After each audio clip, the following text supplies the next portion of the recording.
فمنه ارتويت أنا الظامي. السلام عليكم ورحمة الله وبركاته. الحمد لله والصلاة والسلام على حبيب الله سيدنا محمد رسول الله صلى الله عليه وسلم. لا حول ولا قوة إلا بالله. اللهم لا سهل إلا ما جعلته سهلا وأنت تجعل الحزن إذا شئت سهلا. ربنا اشرح لنا صدورنا ويسر لنا أمورنا واحلل عقدة من لساننا يفقه قولنا. اللهم أرنا الحق حقا وارزقنا اتباعه وأرنا الباطل باطلا وارزقنا اجتنابه. أما بعد. Segala pujian dan syukur kita untuk Allah Rabbul Alamin. Salawat dan salam kita untuk Habibillah Sayyidil Anbiya wal Mursalin Sayyidina Muhammadin sallallahu alaihi wasallam ala alihi wa sahbihi wa man tabi'ahu bi ihsan ila yaumiddin. Amma ba'du. Kepada takmir masjid yang kita cintai, seluruh ikhwan akhwat, bapak ibu yang semoga tetap istiqomah di atas jalan yang benar dan lurus ini. Amin ya rabbal alamin. Kita memfokuskan kajian kita di waktu duha ini kepada titik tentang fitnah dan huru-hara akhir zaman melalui papan tulis kita. Jadi kita berfokus pada kajian kita ini tentang fitnah-fitnah akhir zaman. Karena untuk kajian secara global, saya sangat yakin, sebagaimana saya sudah berkali-kali Allah datangkan ke Pekanbaru menyampaikan kajian tentang akhir zaman, baik di Masjid An-Nur, di Masjid Al-Falah, dan beberapa masjid lainnya, ditambah dengan Ustadz Rahmat Baikuni yang juga sudah berkali-kali Allah datangkan ke Pekanbaru. Maka pada siang hari ini sesuai dengan judul kita menguraikan lebih fokus kepada fitnah akhir zaman. InsyaAllah sampai jam 10:45. Setelah itu sampai jam 11 kita buka ruang diskusi. Ya, kita akan memecahkan beberapa perkara yang mungkin masih agak kabur bagi kita tentang fitnah akhir zaman ini. Sebelumnya saya mukadimahi hadis yang tidak pernah boleh dilupakan dan selalu saya sebutkan tanpa bosan setiap kajian akhir zaman ini adalah hadis 5 fase. Itu tidak boleh pernah kita lupai. Dan karena pembicaraan kita adalah tentang masalah fitnah, maka kita fokus di fase keempat. Silakan perhatikan papan tulis kita.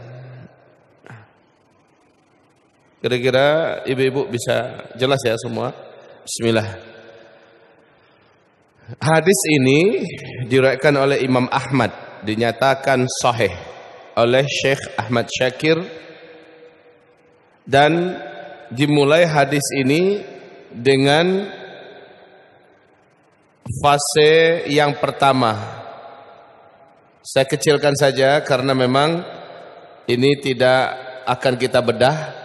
Fase di mana Nabi yang memimpin umat Islam, Nabi Muhammad ya, lamanya adalah 23 tahun. Kemudian setelah itu fase yang kedua, fase umat Islam dipimpin oleh para khulafaur rasyidin, lamanya 30 tahun. Ini fase khilafah. Kemudian fase yang ketiga, ini fase yang paling lama. Fase umat Islam dipimpin oleh para khalifah yang menggunakan sistem mulkan adhan atau kekuasaan yang menggigit kerajaan dengan sistem kerajaan. Ini lamanya 1227 tahun. Dan ini berakhir dengan runtuhnya khilafah Islamiyah Al-Uthmaniyah di Turki pada tahun 1924. Pada tanggal 3 bulan Maret 1924 fase ketiga berakhir. Perlu diingat, fase pertama dengan sampai fase ketiga, Islam memimpin saat itu hampir seluruh dunia, yaitu baru 2/3 dunia. Islam betul-betul menjadi kiblat dunia. Islam ketika itu melahirkan peradaban dalam segala seni kehidupan. Islam betul-betul menjadi impian ribuan tahun lamanya. 2/3 dunia ada di bawah hegemoni Islam yang positif. Buku-buku sejarah sangat padat bercerita tentang betapa megahnya, betapa hebatnya Islam pada masa dia menggenggam dunia. Baik, setelah runtuhnya khilafah Islamiyah, nah kita berada pada fase ini sekarang. Fase yang paling berat.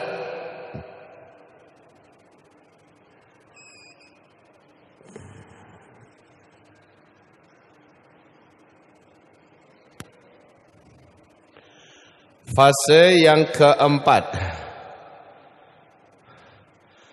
Fase ini mulkan jabariyan atau mulukan jabariyatan. Fase di mana Islam sedang tidak memimpin. Ini fase Islam tidak sedang memimpin. Namanya di sini adalah fase kediktatoran. Jadi yang memimpin negeri-negeri Islam tetap orang Muslim, Bapak-bapak, Ibu-ibu. Tetap orang-orang Muslim, tetapi mereka diktator. Ciri khas mereka benci dengan syariat Islam. Mereka jahat dengan kaum muslimin dan mereka menzalimi para ulama. Ini ciri khasnya. Mereka anti dengan syariat Islam. Ini ciri khasnya di seluruh dunia. Yang paling terakhir bertahan itu adalah Arab Saudi. Tetapi sejak 2017 Arab Saudi juga sudah resmi oleh Muhammad bin Salman menolak diterapkannya syariat Islam di Arab Saudi. Ketika dia berkata dia menolak seluruh hadis sahih. Padahal hadis-hadis tentang masalah hukum-hukum Islam di hadis-hadis sahih. Dia menolak itu. Akhirnya Arab Saudi resmi menjadi negara liberal, di mana segala macam kerancuan, kefasikan, kejahilan hadir secara terbuka dan telanjang mata di Arab Saudi. Padahal itu adalah benteng terakhir jalannya syariat Islam di bumi ini di fase keempat. Itu pun sekarang sudah berakhir. Ya, jadi ini fase kediktatoran.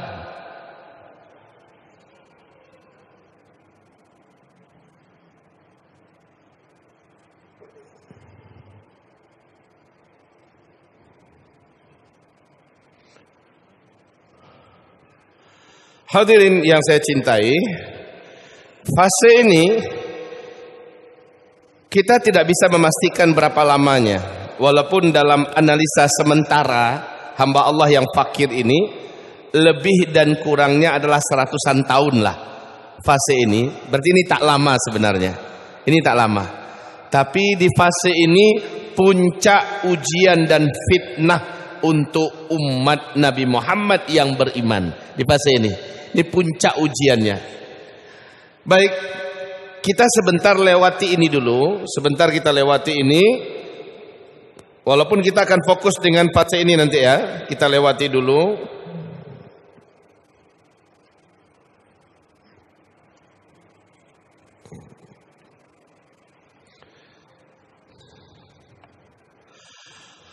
Nanti setelah fase ini dan insya Allah tak lama lagi kita masuk pada fase yang paling membahagiakan, dan itulah fase yang paling dinanti-nanti, fase terwujudnya janji Allah dalam Al-Quran, yaitu surat An-Nur, surat yang ke-24 ayat yang ke-55 ya. Ini adalah fase di mana Islam akan kembali memimpin seluruh dunia 100%. Allahu Akbar. Ini fase Islam akan kembali memimpin dunia 100%. Jika fase pertama, kedua, ketiga Islam memimpin baru 2/3 dunia, maka di fase terakhir kelak Islam memimpin total seluruh dunia. Tidak ada yang tidak tunduk, tidak ada yang tidak takluk di bawah pemerintahan Islam. Dan Allah sebutkan dalam Al-Quran, ini janji Allah dalam Al-Quran. Janji Allah dalam Al-Quran. Sebagaimana dalam hadis ini ya. Dalam hadis ini jelas Nabi mengatakan 5 fase. Fase kelimanya Islam memimpin seluruh dunia. Ternyata Allah telah mendahului dengan ayatnya surat An-Nur ayat 55 bahwa ini pasti terjadi.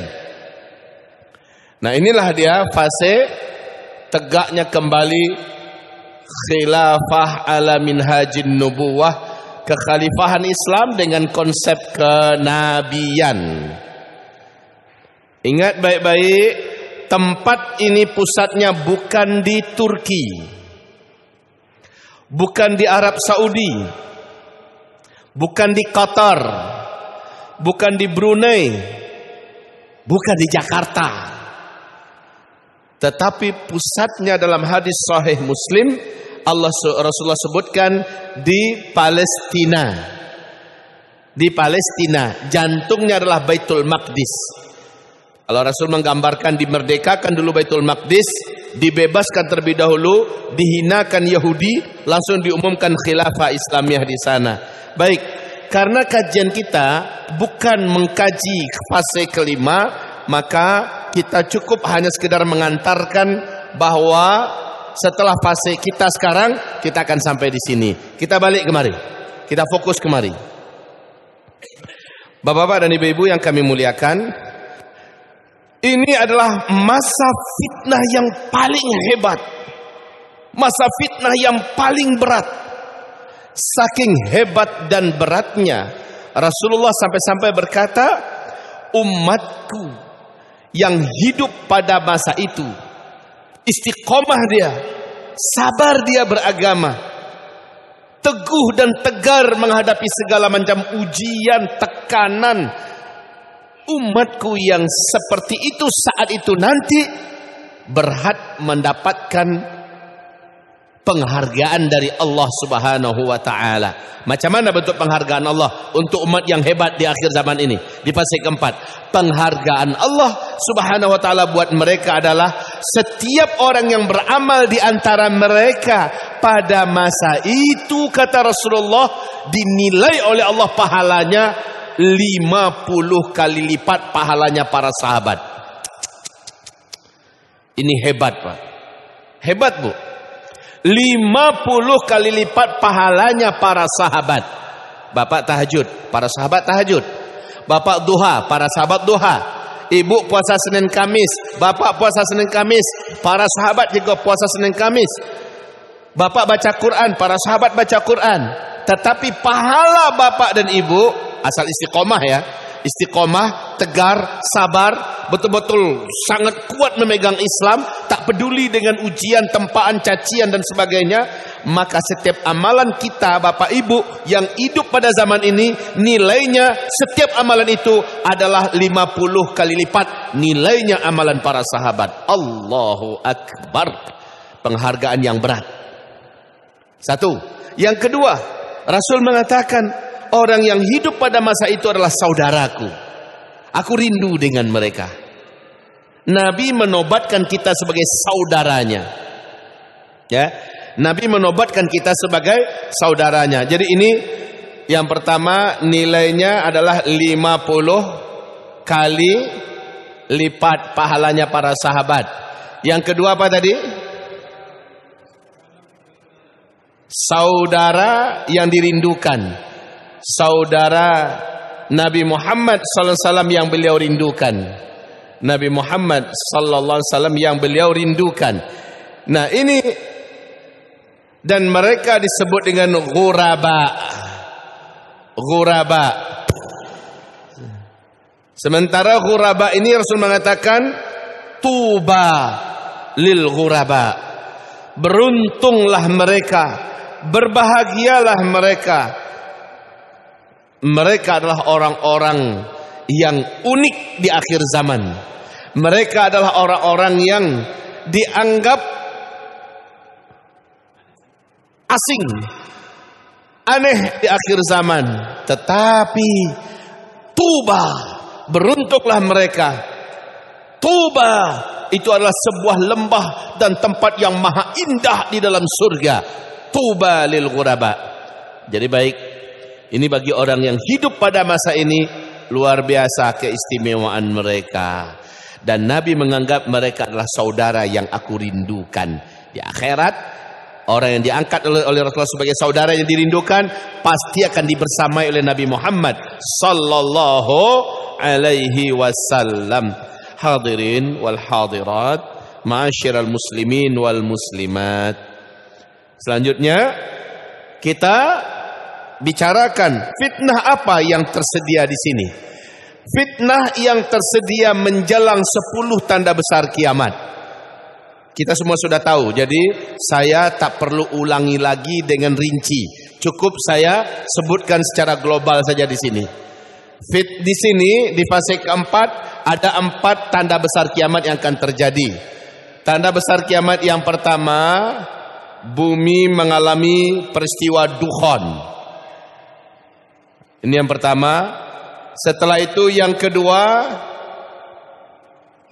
seluruh umat manusia mendapatkan ujian terbesar. Dan inilah ujian yang paling berat bagi orang-orang beriman, yaitu munculnya Dajjal. Setelah itu menyusul yang ketiga, Allah turunkan anti daripada Dajjal yang bisa menyelesaikan Dajjal dari langit dunia, yaitu Nabi Isa alaihissalam. Dan yang keempat, ini sekaligus menjadi penutup fase keempat. Allah lepaskan bangsa yang paling brutal, paling ganas, tak punya hati, tak punya perasaan, tak ada peri kemanusiaan. Mereka Allah sebut dengan sebutan nama Ya'juj dan Ma'juj.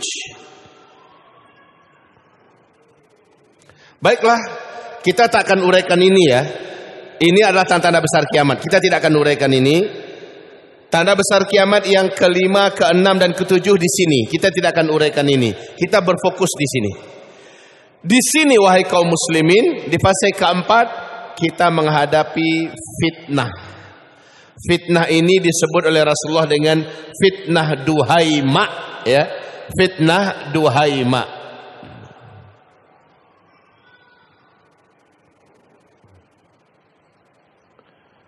Fitnah duhaima. Bahasa Arabnya seperti apa fitnah duhaima? Seperti ini.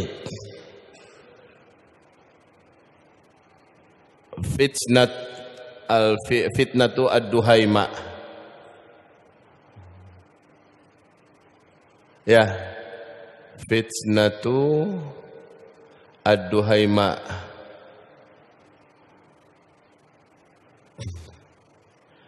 Duhaima ini artinya apa? Lipatan malam yang kelam. Lipatan malam yang kelam, yang gelap. Jadi malam itu berlapis-lapis. Makin bertambah waktu, makin tambah gelap malamnya. Ya, dari sejak Isya, terus jam 9, jam 10, jam 11, jam 12, jam 1, jam 2, dan seterusnya. Makin bertambah gelap, makin bertambah pekat, makin bertambah berat. Jadi fitnah duhaima ini jangan kita berpikir makin lama makin ringan, tapi makin berat. Ini disebut dengan fitnah duhaima, adalah fitnah kegelapan malam yang sangat pekat, berlapis-lapis. Nah, dalam fitnah duhaima ini ada 2 perkara yang akan meneror kita. Yang pertama adalah fisik, yang kedua adalah agama. Nah, ini adalah fitnah duhaima secara fisik ya. Secara fisik. Fitnah duhaima secara fisik, Allah sebutkan yang pertama ba'sa. Ba'sa, ini setelah runtuhnya khilafah Islamiyah, kita akan mengalami ba'sa. Dan ba'sa ini syarat wajib yang akan terjadi pada kita. Am hasibtum an tadkhulul jannah walamma ya'tikum mathalul ladzina khalau min qablikum massathumul ba'sa'u wad-dharra'u wa zulzilu hatta yaqula ar-rasul walladzina amanu ma'ah mata nasrullah ala inna nasrallahi qarib. Apakah kamu pikir kamu bisa masuk surga sementara kamu belum lagi diuji dengan ba'sa, darra dan zulzilu? Ba'sa, darra dan zulzilu.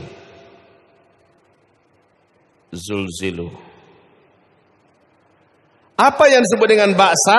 Setelah keruntuhan Islam ya, keruntuhan Islam setelah khilafah diruntuhkan, ba'sa yaitu musuh merampok tanah air kita.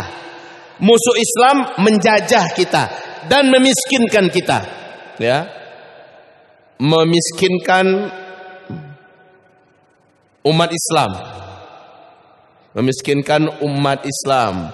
Jadi simbol-simbol ekonomi dunia mereka yang pegang. Dan umat Islam ini bagaimana caranya tak boleh bangkit secara ekonomi. Mereka harus dimiskinkan, memiskinkan umat. Setelah itu darra. Darra adalah mereka sakiti fisik kita. Mereka jajah tanah air kita, ya. Mereka jajah, mereka sakiti fisik. Bagaimana cara menyakiti fisik? Mereka buat obat-obatan, mereka ciptakan virus dan penyakit, mereka sebarkan apa-apa yang makanan minuman yang akan membahayakan kita. Mereka sakiti kita, ya. Mereka jajah, mereka sakiti. Kemudian zulzilu, mereka teror agama kita. Mereka teror agama kita. Mereka sakiti langsung agama kita, ya. Mereka zalimi betul agama kita. Baik. Inilah yang terjadi di fitnah Duhaimah secara fisik. Secara fisik ini yang dialami dan ini butuh sabar. Tidak ada senjatanya, cuma satu saja, yaitu isbiru. Hanya butuh sabar. Mau melawan kita, tahan diri dulu. Mau memberontak kita, jangan cari masalah lebih besar. Yang penting sabar di sini. Kita dimiskinkan, tetap berjuang untuk bangkit walaupun kita sedang digencet, dipencet, sedang diinjak, sedang dimatikan. Seluruh cara agar kita bangkit secara ekonomi mereka potong, Pak. Ya, begitu juga tanah air kita mereka jajah. Walaupun secara fisik nggak ada jajahan kecuali beberapa titik saja ya, macam Rohingya, ya semacam Cina dan sebagainya. Tetapi secara umum setelah khilafah Islam runtuh, penjajahan sudah terjadi ke seluruh negeri-negeri Islam. Secara ideologi, secara pendidikan, secara pemerintahan dan sebagainya kita tidak diberi akses, kita tidak diberikan ruangan. Inilah penjajahan. Mereka sakiti kita. Zulzilu, mereka teror. Para hafiz-hafiz Quran, anak-anaknya yang dimasukkan ke pesantren, orang-orang yang kelihatannya good looking, yang suka ke masjid dan akhlaknya bagus, ciri-ciri teroris. Awasi itu, antisipasi mereka. Merekalah calon-calon orang yang ke depan akan menjadi musuh negara. Itu mereka sebarkan kemana-mana.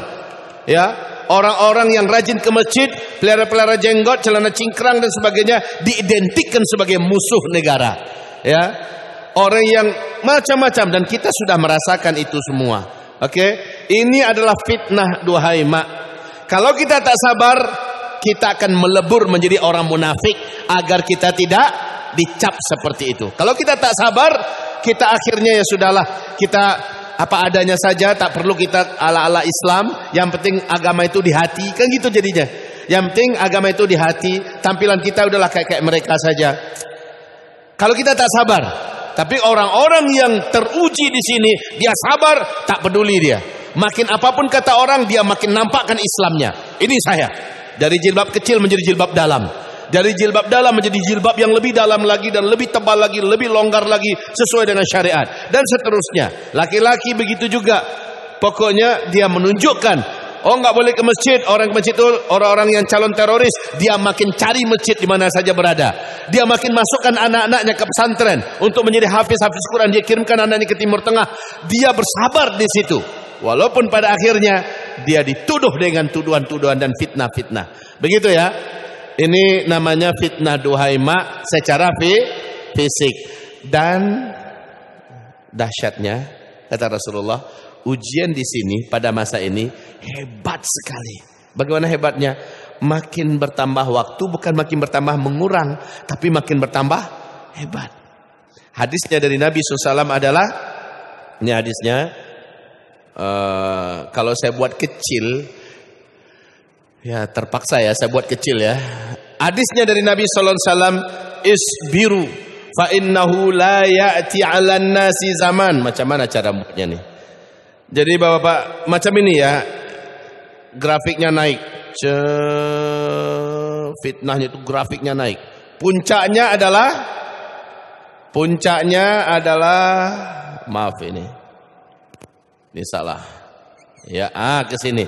Puncaknya lah Dajjal lepas. Jadi seperti ini, naik terus sampai Dajjal lepas. Apa yang naik? Upaya musuh-musuh Islam untuk melakukan ba'sa, dharra dan zulzilu kepada kita. Di mana solusi dari Allah buat kita hanyalah sabar. Sabar yang wasta'inu bis sabri was shalah, ya, tetap sabar dan tetap salat. Jadi begitu, naik terus. Kamu wajib bersabar karena pada masa itu kata Nabi, ujian yang kamu hadapi bukan lebih ringan tapi lebih berat dari sebelumnya. Makin bertambah waktu, makin bertambah berat ujian yang akan kamu jalani. Jadi ini secara fisik ya. Sekarang secara iman, secara agama, ujian secara iman atau secara agama, apa yang akan kita alami pada fase keempat ini dan sedang kita rasakan sekarang. Na'udzubillah ya Allah, lindungi kami ya Allah. Yang kita rasakan ujiannya sekarang ini secara iman. Satu, setelah runtuhnya khilafah Islamiyah, Islam sedang tidak memimpin, di mana tidak ada pemerintahan yang menjalankan syariat Islam yang benar dan utuh, ya. Yaitu yang terjadi adalah yang pertama, al-fusuqu wal isyanu. Ini yang pertama sekali. Al-fusuqu wal isyanu. Gini bahasa Arabnya. Kalau butuh menulis bahasa Arabnya, saya tuliskan al-fusuqu wal isyanu. Ya. Kefasikan dan dosa maksiat benar-benar diciptakan. Al-fusuqu wal isyanu. Kefasikan dan maksiat, dosa-dosa diciptakan, difasilitasi, di backup, dilindungi, dipromosikan, bahkan di blow up. Luar biasa. Ini adalah kefasikan dan kemaksiatan. Buat umat ini menjadi umat yang kerasukan setan dalam hal dosa dan maksiat. Kemaksiatan. Padahal kalau pemerintahan Islam wujud, takkan pernah ada tempat-tempat maksiat yang dibiarkan hidup. Takkan pernah. Karena salah satu kewajiban pemerintahan Islam adalah padamkan seluruh api-api fitnah maksiat.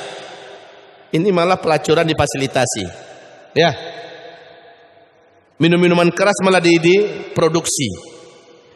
Barang-barang haram malah dicetak, dibuat sebanyak-banyaknya. LGBT malah dilindungi atas nama HAM, dibuatkan undang-undang payung hukumnya, undang-undangnya dan sebagainya. Segala macam maksiat difasilitasi. Yang paling terakhir sekarang adalah Arab Saudi, di mana pemerintah kerajaan Arab Saudi secara tidak malu lagi dan tak takut kepada Allah melakukan maksiat terang-terangan, menghadirkan penyanyi-penyanyi dunia lenggak-lenggok di depan pentas, penyanyi-penyanyi India yang setengah telanjang, dan juga mempersilakan hotel-hotel dihuni oleh lelaki wanita yang tidak bersuami istri, dan mereka semuanya memfasilitasi rakyatnya untuk menuju kepada maksiat. Inilah fase. Padahal Arab Saudi adalah benteng terakhir. Saya katakan ini pun sudah jebol. Maksiat di seluruh negeri Islam betul-betul disuntikkan. Ingat ya, fase pertama, kedua, ketiga, dan kelima, Islam memimpin. Setan sempit ruangannya. Setan sempit ruangannya.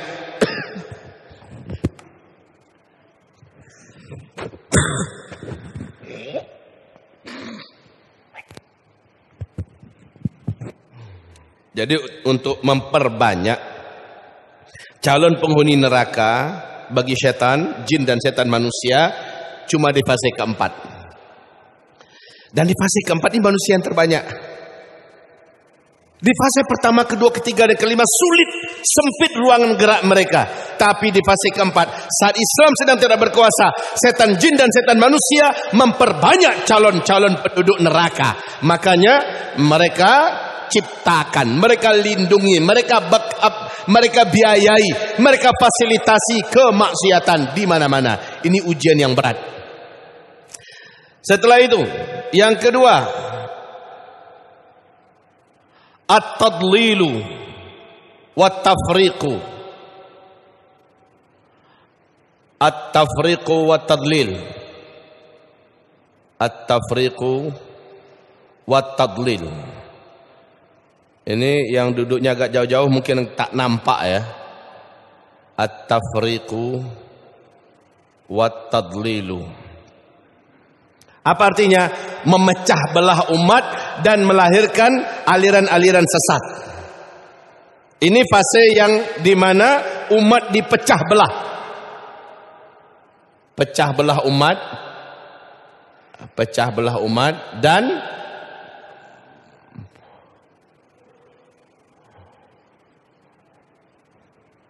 pecah belah umat dan juga apa tadi? Aliran-aliran sesat. Sehingga Nabi SAW bersabda, nanti umatku akan pecah menjadi 73 golongan. Ya, 72-nya sesat di dalam neraka. Yang membuat sesat itu siapa? Kekuasaan yang berkuasa di dunia.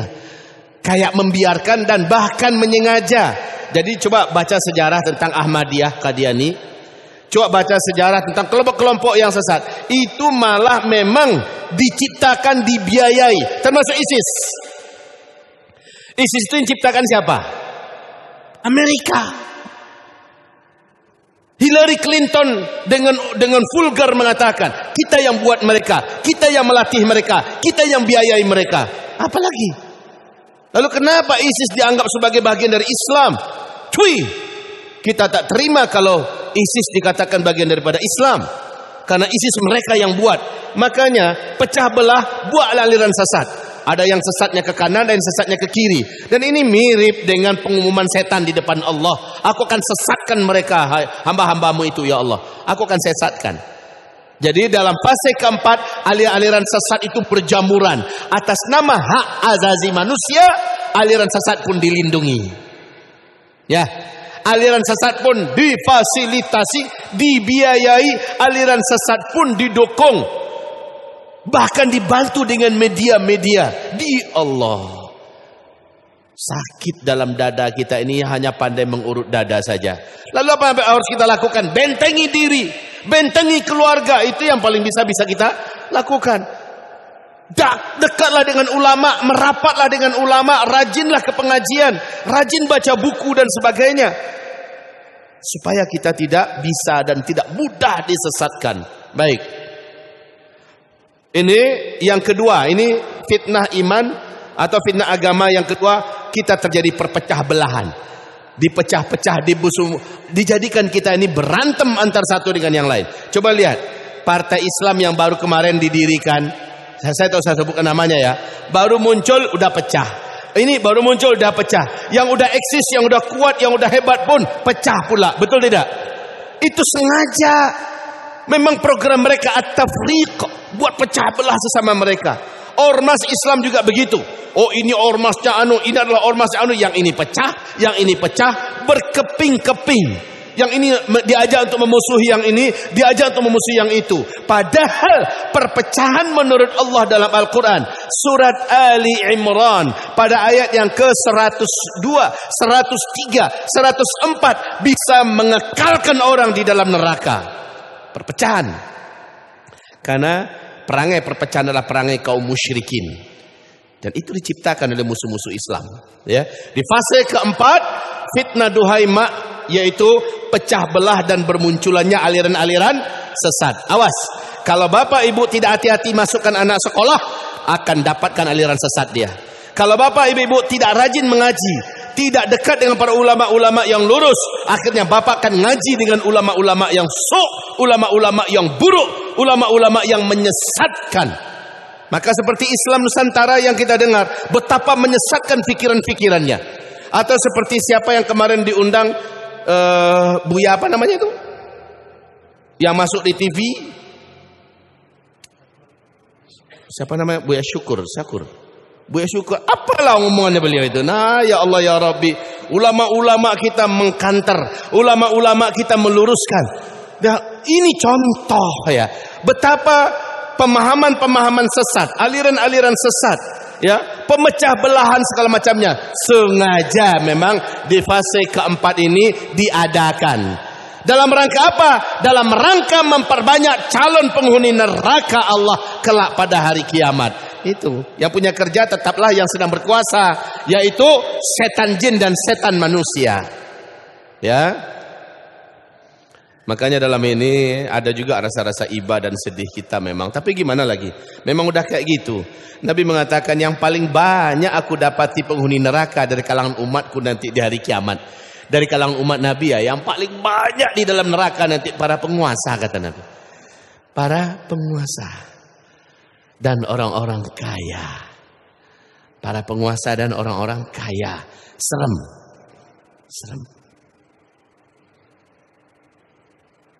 Hadirin, hadirat yang kami muliakan. Terus yang ketiga. Yang ketiga, fitnah duhaima yang ketiga dalam segi agama yang terjadi adalah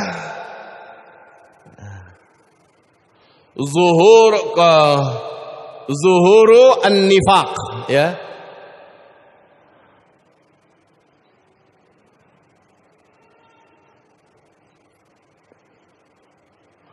Allah, ini penyakit yang paling berbahaya bagi Islam, malah mendapatkan fasilitas. Kemunafikan.